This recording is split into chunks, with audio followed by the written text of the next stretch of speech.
दोस्तों, आज की कहानी है बहू के आते ही बेटा बना बीवी का गुलाम। कहानी पसंद आए तो वीडियो को लाइक और सब्सक्राइब जरूर करना।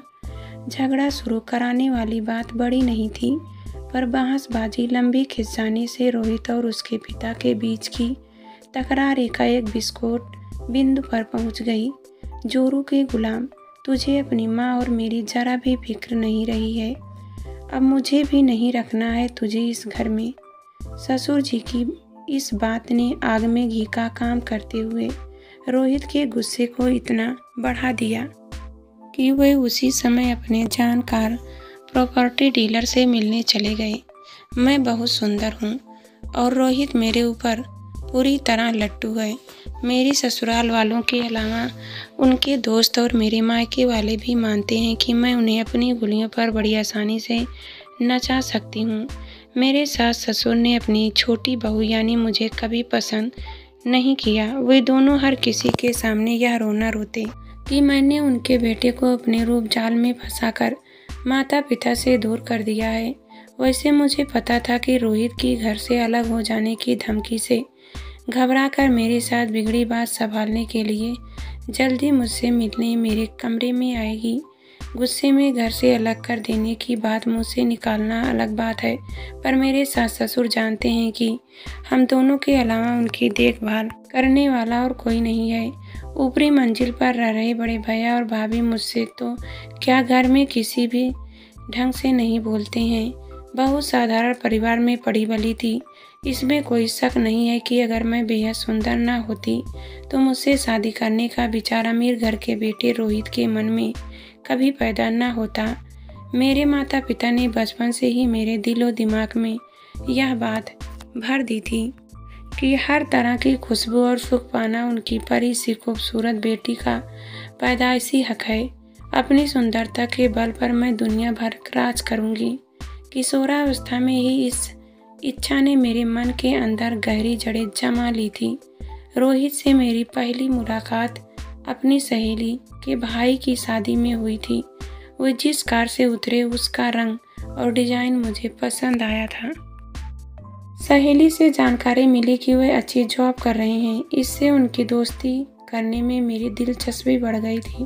उनकी आंखों में झांकते हुए मैं 2-3 बार बड़ी अदा से मुस्कुराई तो वे फौरन मुझसे दिलचस्पी लेने लगे।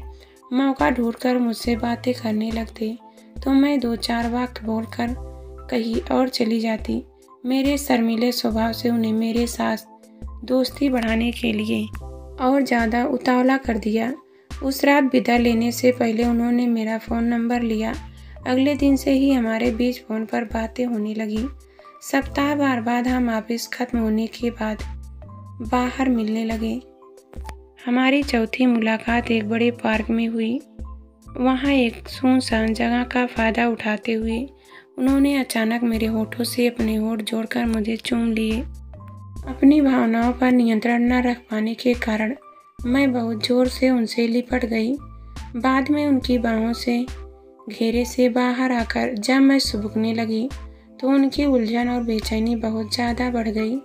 बहुत पूछने पर भी न मैंने उन्हें अपने आंसू बहाने का कारण बताया और न ही ज़्यादा देर उनके साथ रुकी। पूरे 3 दिनों तक मैं उनके फ़ोन पर बात नहीं की तो चौथे दिन शाम को वे मुझे मेरे ऑफिस के गेट के पास मेरा इंतज़ार करते नजर आए। उनके कुछ बोलने से पहले ही मैंने उदास लहजे में कहा, आई एम सॉरी, पर हमें अब वापस से नहीं मिलना चाहिए। रोहित, पर क्यों? मुझे मेरी गलती तो बताओ। वे बहुत परेशान नजर आ रहे थे। तुम्हारी कोई गलती नहीं है, तो मुझसे मिलना क्यों बंद कर रही हो? उनके बार बार पूछने पर मैंने नज़रें झुकाकर जवाब दिया, मैं तुम्हारे प्यार में पागल हो रही हूँ। तुम्हारे साथ नज़दीकियाँ बढ़ती रही तो मैं अपनी भावनाओं को काबू में नहीं रख सकूँगी। तुम कहना क्या चाह रही हो? उनकी आंखों में उलझन के भाव और ज़्यादा बढ़ गए। हम ऐसे ही मिलते रहें तो किसी भी दिन कुछ गलत घट जाएगा। तुम मुझे चीप लड़की समझो। यह सदमा मुझसे बर्दाश्त नहीं होगा। साधारण से घर की यह लड़की तुम्हारे साथ जिंदगी गुजारने के सपने नहीं देख सकती है। तुम मुझसे ना मिला करो प्लीज़। भरे गले से अपनी बात कहकर मैं कुछ दूरी पर इंतजार कर रही अपनी सहेली की तरफ बढ़ चली। बाद में रोहित ने बार बार फ़ोन करके मुझे फिर से मिलना शुरू करने के लिए राजी कर लिया। मेरी हंसी खुशी उनके लिए दिन ब दिन बढ़ना ज़्यादा महत्वपूर्ण होती चली गई। मेरे रंग रूप का जादू उनके सिर पर चढ़ा कर ऐसा बोला कि महीने भर बाद ही उनके घर वाले हमारे घर रिश्ता पक्का करने आ पहुँचे। उस दिन हुई पहली मुलाकात में ही मुझे साफ एहसास हो गया कि यह रिश्ता उनके परिवार वालों को पसंद नहीं था। मेरी शादी को करीब 6 महीने हो चुके हैं और अब तक मेरे सास ससुर और जेठ जेठानी की मेरे प्रति नापसंदगी अपनी जगह कायम है। अपने माता पिता से झगड़ा करने के बाद रोहित को घर से बाहर गए 5 मिनट भी नहीं हुए होंगे कि सासू माँ मेरे कमरे में आ पहुँची। उनकी झिझक और बेचैनी को देखकर कोई भी हक सकता था कि बात करने के लिए मेरे पास आना उन्हें अनमनित महसूस करा रहा है। मेरे सामने झुकना उनकी मजबूरी थी। उनका अपनी बड़ी बहू नेहा से 36 का आंकड़ा था, क्योंकि बेहद अमीर बाप की बेटी होने के कारण वह अपने सामने किसी को कुछ नहीं समझती थी। मेरे सामने बैठते ही सासू माँ मुझे समझाने लगी, घर में छोटी बड़ी खटपट तकरार तो चलती रहती है, पर तू रोहित को समझाना कि वह घर छोड़कर जाने की बात मन से बिल्कुल निकाल दे। मैंने बेबस के लहजे में जवाब दिया, मम्मी आप तो जानती ही हैं कि वह कितने जिद्दी इंसान हैं। मैं उन्हें घर से अलग होने से कब रोक सकूंगी। आप पापा को भी समझाओ कि वह घर से निकाल देने की धमकी तो बिल्कुल ना दिया करे। उन्हें तो तब तक अक्ल नहीं आएगी जब तक गुस्से के कारण उनके दिमाग की कोई नस फट ना जाएगी। ऐसी बातें मुंह से ना निकालिए प्लीज़। मेरा मन ससुर जी के अपाहिज हो जाने की बात सोचकर ही बेचैनी और घबराहट का शिकार हो उठा था। कुछ देर तक अपनी व ससुर जी की गिरती सेहत के उखड़े सुनाने के बाद सासू जी चली गई। हम घर से अलग नहीं होंगे। मुझसे ऐसा आश्वासन पाकर उनकी चिंता काफ़ी हद तक कम हो गई थी। उस रात मुझे साथ लेकर रोहित अपने दोस्त की शादी की सालगिरह की पार्टी में जाना चाहते थे। उनका यह कार्यक्रम कढ़ाई में पड़ गया, क्योंकि ससुर जी को सुबह से 5-6 बार उल्टियाँ हो चुकी थी।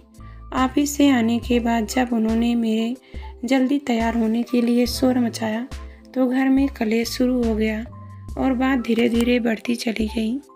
सच्चाई यही है कि कुछ कारणों से मैं खुद भी रोहित के दोस्त द्वारा दी जा रही कॉकटेल पार्टी में नहीं जाना चाहती थी। आज मैं ज़िंदगी के उसी मुकाम पर हूँ जहाँ होने के सपने मैं हमेशा देखती आई हूँ। संयोग से मैंने जिस ऐशो आराम भरी ज़िंदगी को पाया है उसे नासमझी के कारण खो देने का मेरा कोई इरादा नहीं था। रोहित की एक निशा भाभी है जिनके अपने पति सौरभ के साथ संबंध बहुत खराब चल रहा है। उनके बीच तलाक होकर रहेगा, ऐसा सबका मानना है। मैंने पिछली कुछ पार्टियों में नोट किया है कि फ्लर्ट करने में एक्सपर्ट निशा भाभी रोहित को बहुत लिफ्ट दे रही है। यह सभी जानते हैं कि एक बार बहक गए कदमों को वापस राह पर लाना आसान नहीं होता। रोहित को निशा से दूर रखने के महत्व को मैं अपने अनुभव से बेखूबी समझती हूँ, क्योंकि अपने पहले प्रेमी समीर को मैं खुद अब तक पूरी तरह से नहीं भुला पाई हूँ। वह मेरी सहेली शिखा का बड़ा भाई था। मैं 12वीं कक्षा की परीक्षा की तैयारी करने उनके घर पढ़ने जाती थी।